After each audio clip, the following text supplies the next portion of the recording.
You obviously wear a lot of different hats when you are in this space.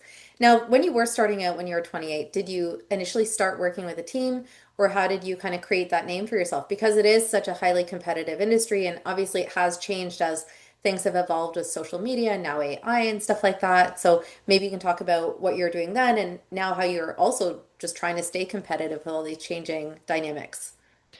I started, Serena, working at a big box brokerage.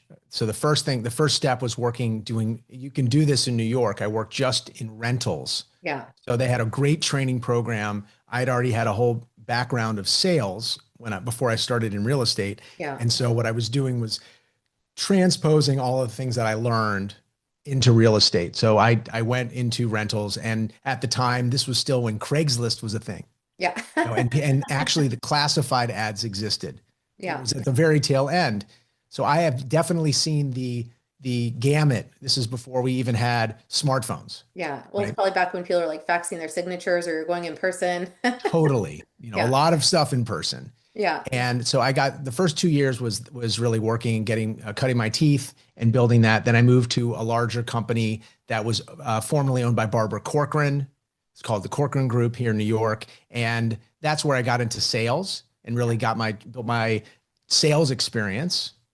And then 2 years later, I moved to a company that's called Brown Harris Stevens, which has my name in the masthead, but I actually am not one of the partners in that business where I stayed for 18 years. That's where I got the Could bulk have of fooled them though, right?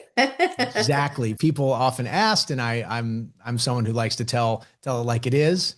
Yeah. And so 18 years of a lot of experience building my business there. And on the heels of that, that was really the foundation for the launch of Magnetic. Yeah. And how do we stay relevant?